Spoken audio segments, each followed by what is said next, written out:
made this huge push for, we slowly we're changing the community of our Title I building. We just have seen this apathetic, not very healthy lifestyle going on in our building. And we were just like, we gotta somehow change this. And we had a whole team of new teachers, so we were pretty gung-ho about it. And so we slowly started bringing in outside events that were different than what they had normally seen with their PAT events. And so we made this big push for like a health fair for Earth Day. So at the beginning of the year, we talked about what we could do to make it worthwhile to get people in the community into our school. So our principal wrote a grant with Whole Foods to get the garden in. So they came in, they installed the garden boxes, they supplied the soil, they supplied the seeds. So we had a Saturday where parent volunteers, teacher volunteers, student volunteers, we just built this garden in our school. And then each grade level band took a certain seed, and that became their seed and their garden box that they had to take care of for the year. So then, in third grade last year, part of our science curriculum was plant growth and development.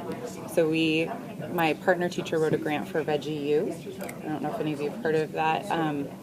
So what's great about VeggieU is they send you everything. They send you the grow lights. They send you the seed starts. They send you different soils to look at.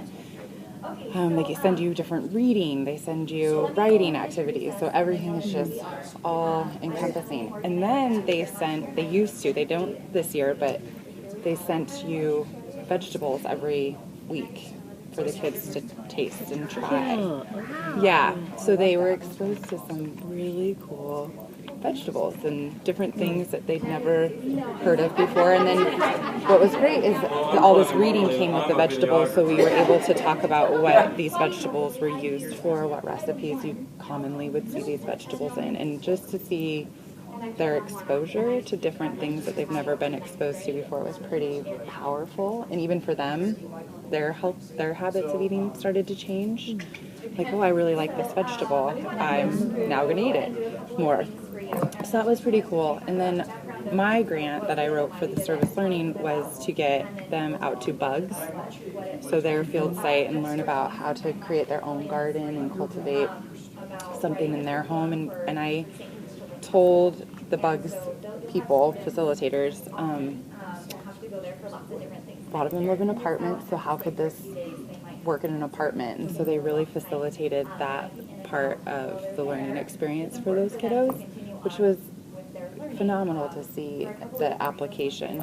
And then we created calendars for the community for the health fair. That was seasonal vegetables or fruit, and then they had to go online and find recipes that incorporated those seasonal fruits or vegetables.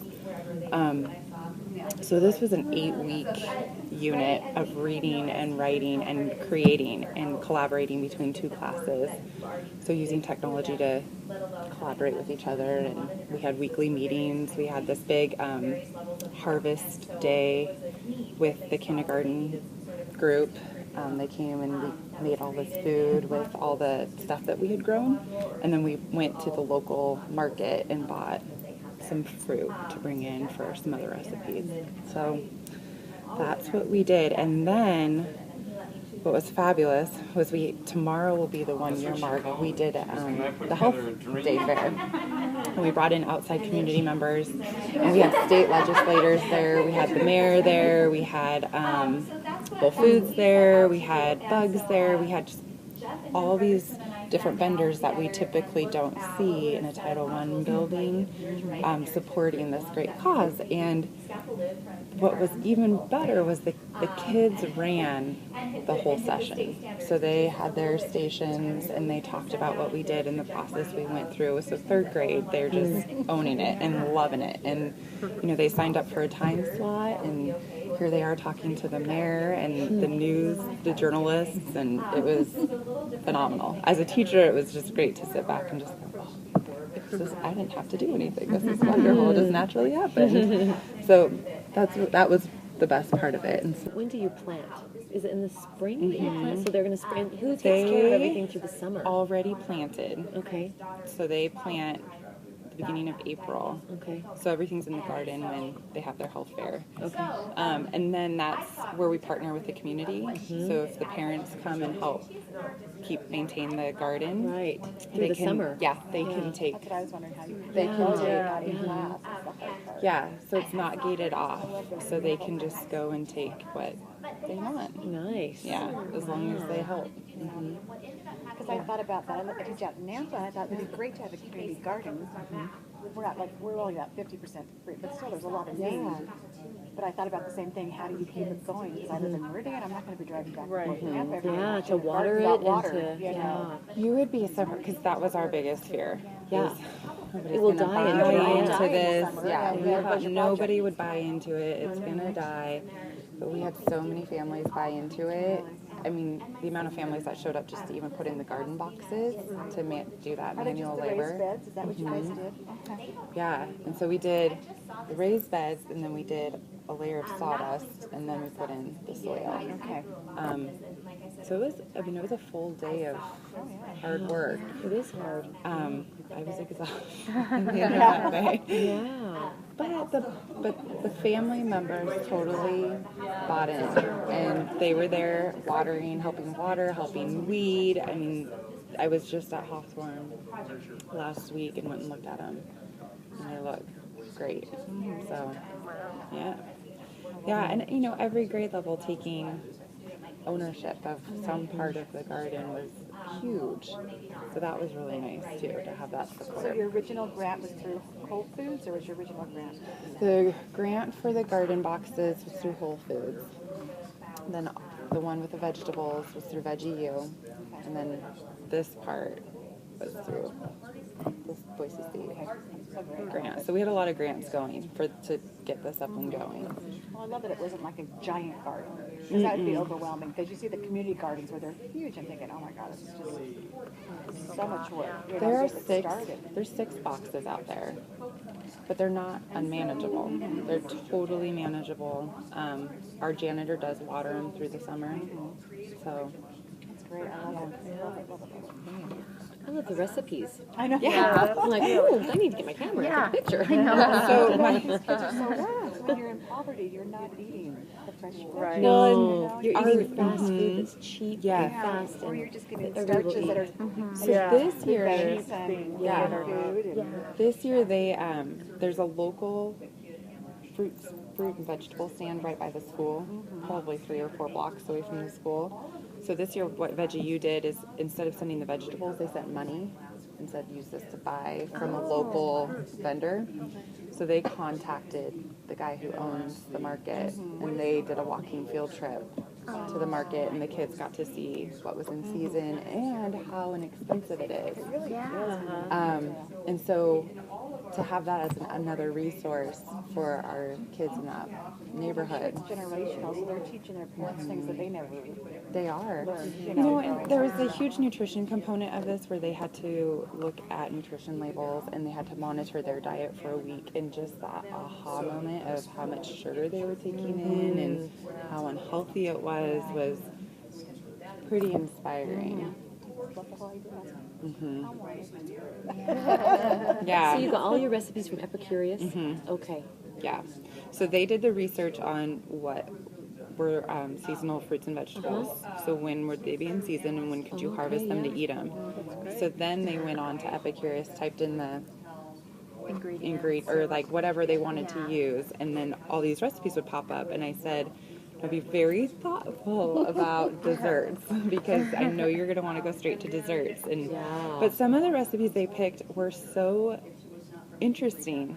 Arugula salad with pears, oven-dried grapes, and roasted shallot vinaigrette. Right. I don't even know if they do it to know. Like that, yeah. We were so impressed, and my sister-in-law is a dietitian, so I sent her one of these, and her kids made the recipes every month. Yeah, in Germany. Yeah, they live in Germany. So That is. These look really good. What was your Costco. favorite? What was most surprised with, as far as a vegetable or fruit? It's actually They loved. What did they love? The celery shoot is one that we got sent to them. It's really sweet, and it's salad. Is that what they were eating in the A video? lot, with, yeah. They were long. And that's used in Asian cooking. So Like a lemongrass, or is it kind of it's really sweet. really sweet? Okay. Really sweet. I don't think I've ever. Yeah, you bite into it initially and you're like, oh, and then all of a sudden there's this blast of sugar. And they loved that. Of course. Yeah, yeah. Loved it. Well, and then we got these radishes that they ate that were super spicy. There was no warning. And I put one in and was like, whoa. Was there like one kid who just loved them and just kept getting them? Because I've been in those situations where everyone's like, no, and then there's one kid going, Yeah. I love them, I love them. Yeah. And that's what was happening, and they would eat it and they would say, oh my gosh, this is so good, I want more, I want more. And so just to have that experience of authenticity of something new going into their mouth that they've never tasted before, and seeing that reaction, and parents even going, okay, so what did you guys eat? Because they're asking for it. Yeah. Did Costco give you guys a deal? No, but it was affordable. We did 200 of them. Oh, wow. And then you gave them for gifts? Gave them out so anybody who came to the health fair could grab one. Yeah, and I made sure everyone in our class got one before I laid them out. But so everybody got one. Yeah. So would you start small, like 2 grades sharing it, or would you go whole school, or what would you do? So we started small with just our grade doing it. And then K6 got involved just by having the seeds to start and plant, so that's how they got involved.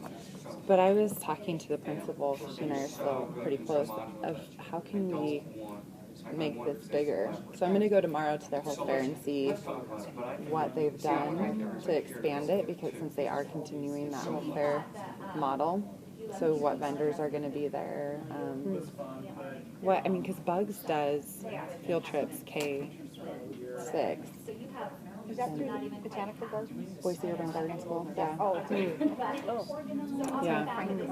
And they'll come to the classroom. So if you can't get, part of my grant was to pay for the field trip, because then your parents wouldn't be able to pay for the field trip.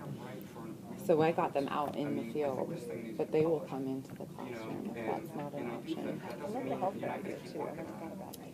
Yeah, they brought in, they did, they made a huge sign for the garden out of bottle caps last year, and then did some art that they added to the fence this year. So I don't know what they're going to do at the fair this year. It'll be. So was the fair in an evening? Is that what, so like from 7 to 8? It started at 4:30. Okay. So we, being a late start school, we got out at 3:45. So they would go home or get mom and dad or whoever, and then Come back at come back 5:30? over. Until like 5:30 or 6:30. 6:30. Wow. So each classroom was designated with something to do. That was earthy, fair-ish. Yeah. So one of our teachers actually, in her classroom, they do hatch eggs. Oh, okay. So they do all of that, and they do trout in the classroom. And so she showed the family how to order eggs, how to hatch them, and how to get that started in their backyard. That one's hilarious. Yeah. When one doesn't hatch, it's like, it's not a good thing. They're so cute when they do. So I mean, that was the great thing. And then one of our teachers did a worm farm, how to cultivate a worm farm for your garden, which was disgusting. Yeah, Probably loved it. yeah, they did. And Did you then do composting? And so yeah, and that was another way everybody got involved, is all the classrooms had compost started in their room. And then so we had the big compost, so every day a kid took the compost out to the composting bin and we turned it, and yeah, we all took turns. So it was great. Our librarian did garden snakes.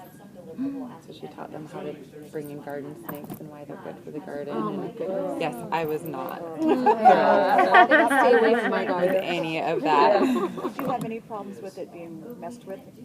Other people coming in and just messing with it? No, which we thought for sure. I'm just wondering, You know. vandalism or theft Yeah. even, you know? Maybe they respected the garden. They saw And I something think growing, and that's so what they it just is. thought, Is can't that, touch it. you've got community buy-in with the respect issue, and you've worked so hard for it that it almost is one part of the school that's super protected. And the neighborhood kids.